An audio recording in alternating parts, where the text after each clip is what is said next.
Nous rendons gloire au Seigneur, nous bénissons Dieu pour son amour et sa bonté.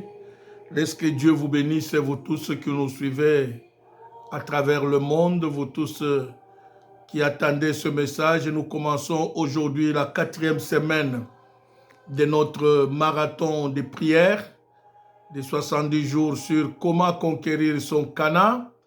Et nous disons merci à Dieu pour la journée d'aujourd'hui, qui est une journée spéciale auquel nous n'avons pas pu accéder à notre salle de l'église à cause de la neige qui a embourbé les voitures, même sur place quand nous sommes arrivés. Qui la sœur José nous avait précédé, elle est arrivée, elle s'est embourbée dans la neige aussi devant l'église dans la rue. Et arrivé là-bas avec la pelle, c'était difficile à déneiger jusqu'à la porte. Alors nous rendons gloire au Seigneur, vous qui nous suivez. Vous allez nous suivre maintenant. Béni sois-tu, béni soit le Seigneur, béni soit le nom du Seigneur. La Bible dit, tout concourt au bien de ceux qui aiment Dieu. Prions le Seigneur. Père, dans le nom de Jésus, notre Seigneur et Sauveur, nous te sommes infiniment très reconnaissants parce que tu es merveilleux. Merci Jésus. Merci Seigneur pour ce que tu fais chaque jour. Nous t'adorons Seigneur, nous t'élevons Seigneur pour le sang de Jésus qui nous lave, qui nous purifie. Merci pour ce culte Seigneur en ligne Seigneur, pour tes enfants qui nous suivent Seigneur, qui attendent ce message ô Dieu, pour ces 70 jours de prière. Merci pour la 4e semaine que nous commençons aujourd'hui ô Dieu de gloire, sur comment conquérir son Cana. Jésus, merci parce que tu vas nous faire du bien. Tu vas nous faire du bien, ô Dieu de gloire. Alléluia. Béni sois-tu, ô Jésus de Nazareth. Béni sois-tu, ô toi le Saint des Saints. Béni sois-tu, ô toi qui dis et la chose s'accomplit. Laisse que ce message apporte un réconfort et aide à quelqu'un à conquérir son Cana. Jésus, merci, merci, merci, merci Seigneur. Merci au notre Dieu, merci au notre Père. Merci au notre Rédempteur. Merci au toi le Saint des Saints. Merci au toi qui a vaincu la mort. Merci au toi qui dit est beau. J'ai béni tous ceux-là qui vont nous suivre, Seigneur, à travers les nations, à Montréal, Seigneur. Tous ceux-là qui prient avec nous en ligne, Seigneur, j'ai béni leur vie, ô Dieu de gloire. J'ai béni leur santé, j'ai béni leur famille, j'ai béni leur projet, Seigneur. Cette année, tu nous as promis, c'est l'année de la conquête, où nous allons conquérir notre Cana. Que ton nom soit béni, ô Dieu, que ton nom soit élevé. Laisse que ton nom soit adoré à jamais. Cher Saint-Esprit, ce soir, nous avons besoin de toi. Ce temps, nous avons besoin de toi, Esprit de Dieu. Viens glorifier le nom de Jésus à travers cette parole que tu as mis dans nos cœurs pour partager avec tes enfants. Que ton nom soit béni, ô Dieu de gloire. Que ton nom soit adoré. Je m'avais m'arrêter, Seigneur, détruire tous les plans du diable, Seigneur.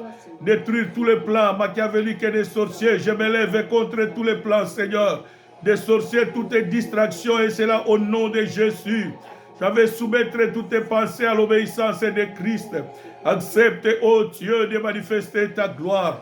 Que ton nom soit béni, que ton nom soit élevé, que ton nom soit béni à jamais. Merci pour cette parole. Merci, ô Dieu de bonté. Merci, ô Jésus, alléluia. Que ton nom soit béni. Dans le nom de Jésus, nous te prions, Père, avec action de grâce. Et ensemble, nous te disons Amen. Amen. Nous bénissons le Seigneur, bien-aimé dans le Seigneur, qui permet que nous puissions partager cette parole. Et nous rendons gloire à Dieu. Nous disons merci au Seigneur qui nous a donné ce programme de 70 jours de prière sur comment conquérir son Cana. Ton Cana est là, mais tu dois savoir comment le conquérir. Il y a des principes à respecter. Et ces principes nous aident à entrer, bien-aimés dans le Seigneur, en possession de notre Cana. Ces principes nous permettent, oh Dieu, d'entrer en possession de notre Cana que Dieu nous a promis. Vous savez, quand Dieu dit dans Exode, j'ai entendu les cris de mon peuple. Il parle à Moïse, lève-toi, va libérer mon peuple pour les amener dans le pays où coule le lait et le miel. Il est vrai, dans le Cana que Dieu nous a promis, bien-aimés dans le Seigneur, il y a le lait et le miel. il y a l'abondance, bien-aimé, dans le Seigneur. Il y a l'exagération de la bénédiction, bien-aimé. Il y a des surprises agréables que Dieu nous donne. Mais il nous est important de connaître, bien-aimé, comment nous devons faire. Qu'est-ce que nous devons faire pour entrer dans notre Canaan? Qu'est-ce que tu dois faire, ma soeur, mon frère? Nous l'avions dit dès que nous avons commencé. Il faut commencer par identifier ton Canaan. Il y en a pour d'autres, le Canaan, c'est la bonne santé. Il y en a pour d'autres, le Canaan, c'est le mariage. Il y en a pour d'autres, le Canaan, c'est le travail. Il y en a pour d'autres, le Canaan, c'est le voyage. Il y en a pour d'autres, il y en a pour d'autres, il y en a pour... C'est l'excellence partout dans tout ce que tu fais. Et pour arriver à faire tout cela, il y a des principes, bien-aimés. Raison pour laquelle la semaine passée, le Seigneur nous a mis à cœur de parler sur l'importance d'un père spirituel ou d'un mentor. Aujourd'hui encore, Dieu nous pousse encore à parler sur quelque chose. Nous avons parlé de la confiance, nous avons parlé de l'amour, nous avons parlé de l'importance. Aujourd'hui, nous allons parler sur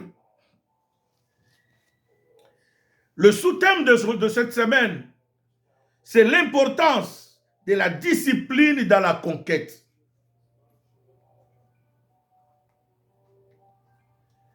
L'importance de la discipline dans la conquête. Nous lirons cela dans le livre de 1 Samuel chapitre 15.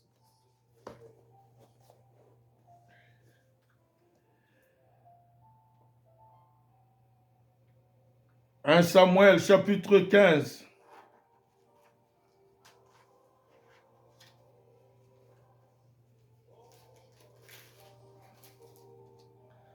Le verset 10 à 23.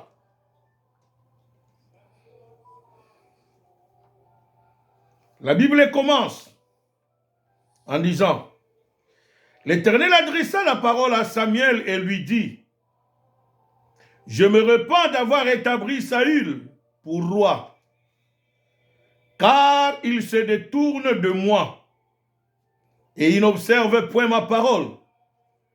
Samuel fut irrité, il cria à l'Éternel toute la nuit. Il s'éleva de bon matin pour aller au-devant de Saül. Et on vint lui dire: Saül est allé à Carmel, et voici il s'est érigé un monument. Puis il s'en est retourné, et passant plus loin, il descendit à Gilgal. Samuel s'est rendu auprès de Saül. Et Saül lui dit: Sois béni de l'Éternel. J'ai observé la parole de l'Éternel. Samuel dit: Qu'est-ce donc que ce bêlement des brebis qui parvient à mes oreilles et ce mugissement des bœufs que j'entends? Saül répondit: Ils les ont amenés de chez les Amalécites, parce que le peuple a épargné les meilleures brebis et les meilleurs bœufs, afin de les sacrifier à l'Éternel ton Dieu.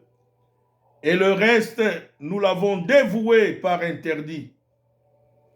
Samuel dit à Saül: Arrête, je te déclarerai ce que l'Éternel m'a dit cette nuit.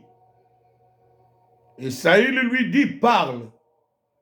Samuel dit: Lorsque tu étais petit à tes yeux, n'es-tu pas devenu le chef des tribus d'Israël?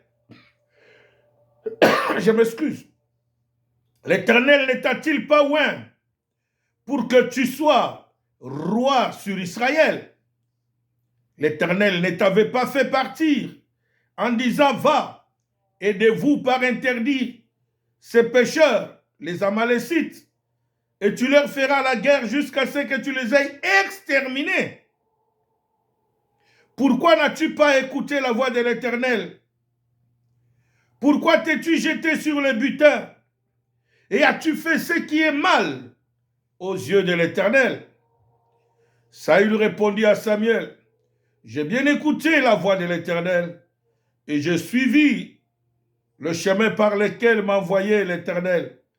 J'ai amené Agag, roi d'Amalek, et j'ai dévoué par interdit les Amalécites. Mais le peuple a pris sur le butin des brebis et des bœufs comme prémisse de ce qui devait être dévoué, afin de les sacrifier à l'Éternel ton Dieu à Gilgal. Samuel dit, l'Éternel trouve-t-il du plaisir dans les holocaustes et les sacrifices? Et comme dans l'obéissance à la voix de l'Éternel, voici l'obéissance vaut mieux que les sacrifices, et l'observation de sa parole vaut mieux que la graisse des béliers, car la désobéissance est aussi coupable que la divination, et la résistance ne l'est pas moins que l'idolâtrie et le téraphim. Puisque tu as rejeté la parole de l'Éternel, il te rejette aussi comme roi, parole du Seigneur. Bien-aimés, nous rendons gloire au Seigneur qui permet ce soir, cet après-midi, ce matin, vous tous qui allez nous suivre le matin, de comprendre un peu la pensée de Dieu cette semaine. Demain, lundi, mercredi et vendredi, nous parlerons sur l'importance de la discipline. Une vie sans discipline, c'est une vie vouée à l'échec. Un foyer sans discipline, c'est un foyer qui est voué à l'échec. Un diplôme des études sans discipline, bien-aimé, tu ne réussiras jamais dans ta vie. La vie chrétienne, c'est une vie de discipline. Et si nous voulons conquérir, bien-aimés, nous sommes appelés à être disciplinés selon les normes de Dieu. Commençons d'abord par voir la première des choses, qui est la définition du mot discipline. Qu'est-ce qu'est la discipline? J'ai pris quelques définitions que le dictionnaire m'a pu donner, ce qui est proche de la parole de Dieu. Il dit ceci. La discipline, c'est les règles de conduite communes aux membres d'un corps, d'une communauté, d'une église, d'une association, ou même d'un village ou d'un pays.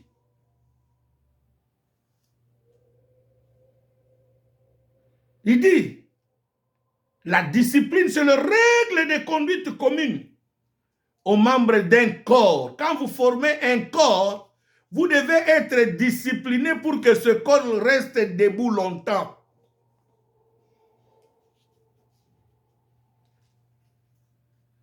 Quand on n'est pas discipliné, ce corps est voué à l'échec. C'est comme une église, c'est comme une entreprise, c'est comme une maison. Une maison sans discipline, un foyer sans discipline. Bien aimé, rien ne peut marcher.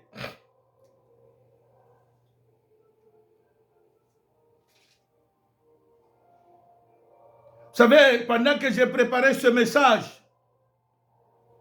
le Seigneur m'a ramené chez moi.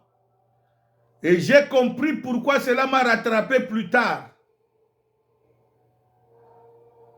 Les parents nous amenaient toujours sur le chemin de l'église. Mais nous, jeunes que nous étions, on se disait toujours les choses de l'église, c'est pour les vieux, ce n'est pas pour nous. Nous sommes encore enfants. Et notre maman, pour nous exiger aller à l'église, chaque dimanche,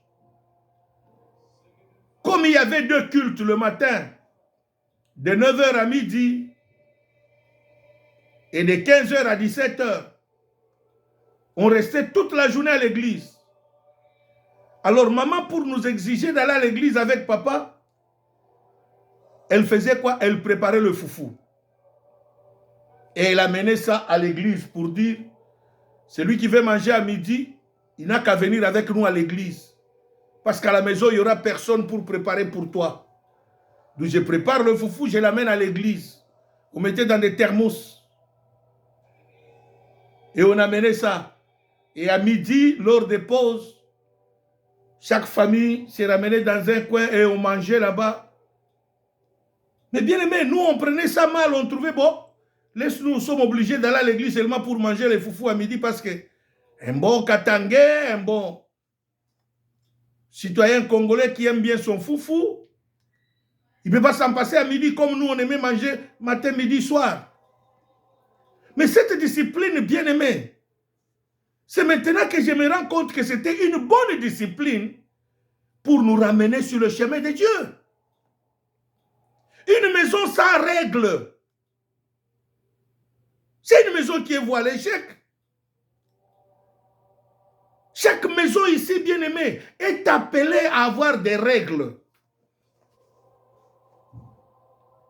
Même dans le travail que nous travaillons, avant de signer même le contrat, on te donne le règlement de la compagnie. Tu ne peux pas divulguer le secret de la compagnie à nos concurrents.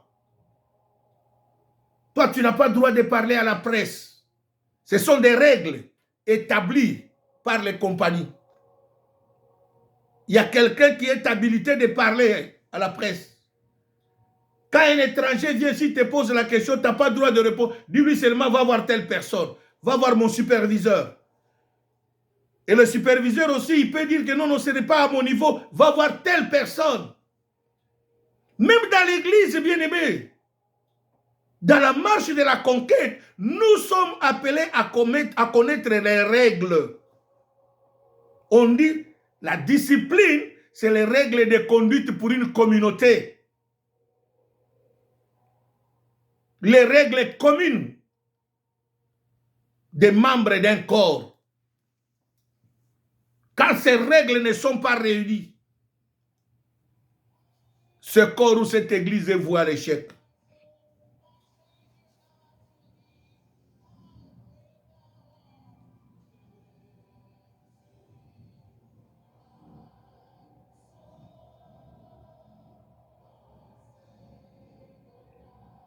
On dit,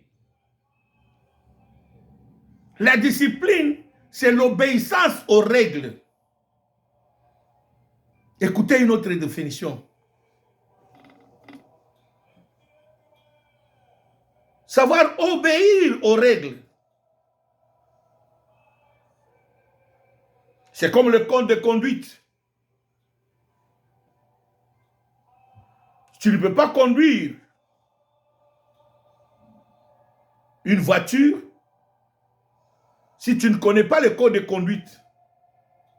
Selon les règles du code de conduite, on va te dire non, dès que tu vois arrêt ou stop, tu t'arrêtes. Tu regardes à gauche, à droite. S'il n'y a pas un véhicule, tu passes. S'il y a un véhicule, c'est celui qui arrive en première qui doit aller. Mais si toi, tu ne respectes pas ces règles-là, tu vas te retrouver commettre un accident. Parce que peut-être il y avait une voiture qui était là avant toi. On t'a dit stop, tu t'arrêtes. Tu regardes à gauche et à droite. Est-ce qu'il n'y a pas de véhicule? Il n'y a pas de piétons? Ce sont les règles de conduite d'une voiture. C'est ça la discipline. Quand tu ne respectes pas... Aujourd'hui, bien aimé, voilà pourquoi il y a du désordre dans nos églises. Voilà pourquoi il y a beaucoup de gens qui prient. Ils se posent la question, Seigneur, comment j'ai prié? Ça n'arrive pas parce que en toi, il y a la rébellion. Tu n'arrives pas à respecter les règles. Comment veux-tu que la grâce de Dieu soit sur toi? Or, la discipline, une personne disciplinée, c'est une personne obéissante aux règles que Dieu a établies.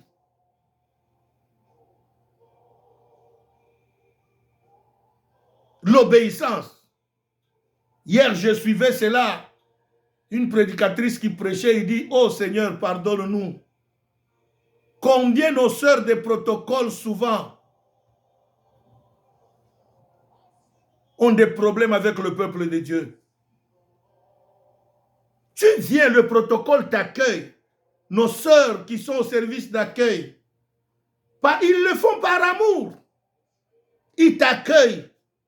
Ils te disent, ma sœur, s'il vous plaît, viens t'asseoir ici. Toi, tu refuses, tu veux aller t'asseoir là où toi tu veux. Non, bien-aimé, il y a des règles dans une église. C'est la raison pour laquelle beaucoup d'entre nous, même s'il y a l'onction commun, tu ne peux jamais être sauvé ou délivré. Parce que les règles élémentaires de la vie, c'est quoi? L'obéissance. C'est ça la discipline. Être discipliné, c'est être obéissant aux règles. Tu arrives. Le service d'accueil t'accueille. Laisse-le te montrer où tu vas t'asseoir. Laisse-lui. Laisse la personne qui t'accueille te dire, ma soeur, voilà là où tu dois t'asseoir. Mon frère, voilà là où tu... C'est ça la discipline, bien-aimé.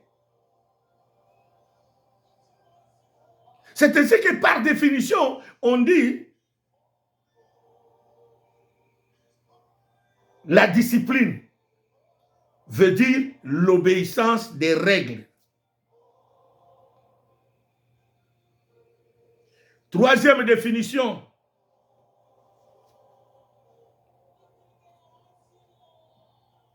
Il dit, ce sont des règles de conduite que l'on s'impose.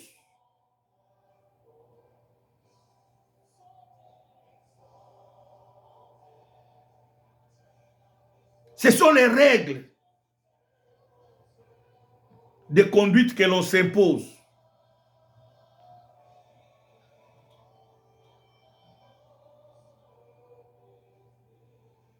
Hier, j'étais en train de parler avec un jeune frère qui est venu me voir pour la prière. Parce que ce jeune frère, Dieu lui a fait grâce d'être retenu. Il est membre d'un parti politique ici chez nous au Canada. Et il a été retenu comme candidat pour représenter ce parti-là dans une circonscription. Et pendant qu'on partageait avec lui, il me fait voir, il dit, papa, est-ce que tu sais, pour que ma candidature soit acceptée, j'étais obligé d'aller à la gendarmerie, on m'a pris même des empreintes digitales. On a vérifié, est-ce que je paye les dettes, est-ce que j'ai des dettes, est-ce que je les paye? Donc, bien aimé, si les gens de ce monde, pour servir l'État, le travail que nous disons les païens, il y a des règles. Ne croyez pas que quelqu'un pour passer président de la République, premier ministre ou ministre, c'est dans nos pays en Afrique. Deux fois, on met n'importe qui. Mais ici en Occident, non. Ton dossier doit passer au service de sécurité. On doit vérifier ton casier judiciaire. Ici, là, nous venons encore de voir. Il y a un candidat qui s'est posé et qui voulait devenir chef du Parti libéral du Québec. Mais le monsieur a été mis dehors. On a refusé sa candidature. Or, il avait toutes les aptitudes s'il était élu. Si sa candidature était acceptée, il avait la possibilité de gagner ces élections au niveau de leur parti là-bas, libéral du Québec. Et il avait la possibilité même de faire face à l'actuel premier ministre du Québec. Il pouvait le gagner. Mais vous savez ce qui lui a fait obstacle? La discipline. C'est un ancien député. C'est un ancien maire de la ville.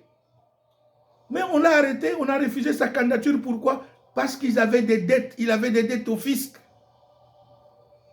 Or, il n'a pas pris même une entente. Il pouvait prendre une entente. S'il avait pris l'entente, les gens de Revenu Canada au Québec n'allaient pas présenter son dossier. Or, c'est à cause de ça, parce qu'il n'a pas pris une entente. Nous tous, nous contractons des dettes. Mais apprenons à faire un effort de payer ces dettes. Tu ne sais pas demain. Tu veux commencer à prier pour quelque chose. Mais l'erreur que tu as commise hier va te rattraper demain.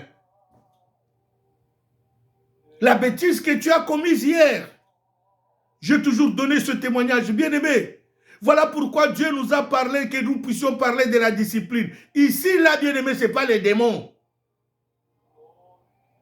Tu dois, toi et moi, nous sommes appelés à être des personnes disciplinées. Voilà pourquoi d'autres bénédictions que nous avons, nous l'avons pour 24 heures. Ici, chez nous, à Montréal, bien aimé, au Québec, nous avons connu un problème comme ça. Un monsieur a été élu député et choisi comme ministre de l'Environnement du Parti québécois du temps de Mme Marois quand elle était Premier ministre. Bien aimé, ce monsieur n'a fait que 24 heures. Il a prêté serment comme aujourd'hui à 16 heures et demain 8 heures, il devait déposer sa démission. Bien aimé, par manque de discipline dans notre vie, par manque de discipline, même si nous sommes chrétiens, soyons disciplinés. Ce n'est pas pour rien la Bible dit. L'esprit de Dieu n'est pas un esprit de désordre, c'est un esprit d'ordre. Bien aimé, cette histoire m'a hanté jusqu'à ce jour. Et j'ai toujours prié le Seigneur, aide-moi Seigneur. Rappelle-moi, oh Dieu, de toutes mes erreurs. S'il y a des dettes que je puisse commencer à les payer, pour que cela demain ne bloque pas ma vie. Tu peux être en train de prier pour quelque chose. Mais cela ne peut pas arriver. Pourquoi? Parce que tu n'es pas discipliné. Tu n'es pas réglo dans ta conduite. Et tu vas commencer à chercher des sorciers partout. Nous parlons de l'importance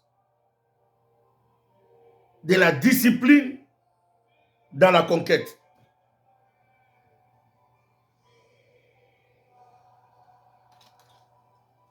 Quatrième définition.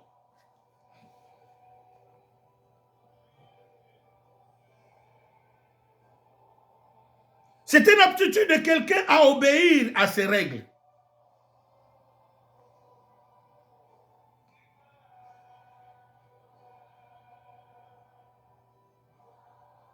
C'est ça la discipline. L'aptitude d'une personne à obéir aux règles établies. Cinquième définition pour terminer le premier point. C'est l'ensemble des lois qui régissent une église, une collectivité, une famille, une entreprise.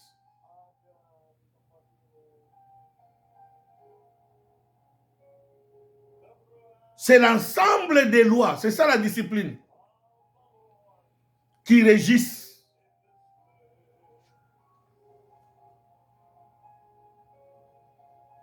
l'ensemble des règles qui régissent un pays, une collectivité, une entreprise, une destinée, une église. Alors, partons maintenant dans le texte que nous venons de lire, bien-aimés dans le Seigneur. 1 Samuel 15. Quand vous lisez comment ce Samuel commence, au verset 10,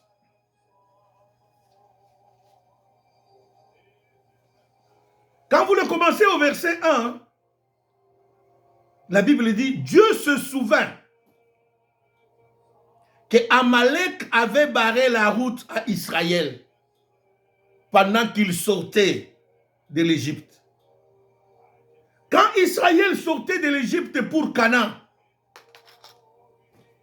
il y avait des coins où Dieu lui disait, passe par là. Tu dois camper là. Et ici, Israël était campé à Rephidim. Et Amalek, pendant que Israël est paisiblement là où Dieu lui avait posé, il était sur le chemin. Et avant de passer dans une ville, Dieu leur donnait des instructions. Vous allez passer par cette ville. Dans cette ville que vous allez entrer, vous allez manger, vous allez boire. Il y en a d'autres villes, Dieu a dit, vous ne mangerez pas, vous ne boirez pas. Ne prenez rien de cette ville. Il y en a d'autres villes, Dieu dit, même si on vous donne gratuitement, ne prenez pas, mais achetez. Donc il y avait des règles. Ici, pendant qu'Israël est campé à Rephidim, attendant les instructions de Dieu, pour savoir quel chemin nous allons prendre pour continuer vers Canaan. C'est là qu'Amalek est venu l'attaquer sans problème. Et la Bible dit, Moïse est monté à la montagne pour aller parler à Dieu. Et Dieu lui dira, voilà ce qui va se passer. Choisis des hommes de guerre, envoie-le combattre Amalek, et toi monte à la montagne. Et la Bible dit, Moïse est monté à la montagne avec Aaron et Hur. Quand les mains de Moïse se fatiguaient, Aaron et Hur ont soutenu les mains de Moïse qui sont restés debout. Plus les mains étaient debout, plus Israël était vainqueur. Plus les mains étaient baissées, plus Israël était vaincu. Et ils ont gardé les mains jusqu'au lever, au coucher du soleil, et Israël était vainqueur. Et la Bible dit, ce jour-là, Dieu a pris une décision en disant, il y aura guerre entre Israël et Amalek de génération en génération. Et regardez, c'est quelque chose qui s'est passé dans le désert. Ici, Israël est à Canaan.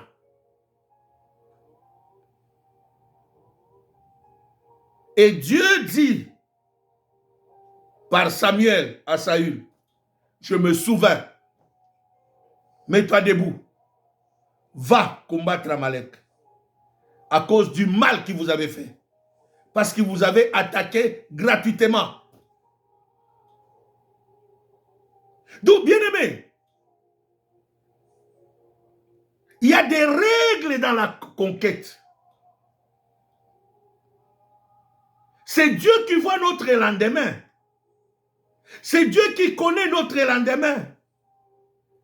Et là, c'est moi qui réfléchis, qui dit, c'est comme si Dieu a vu que non, même si j'avais déclaré la guerre, mais Amalek ici risque d'être un problème sur Israël demain. Alors commencez vous-même à l'attaquer.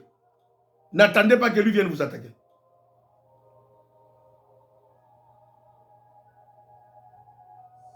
Et Dieu avait donné des règles.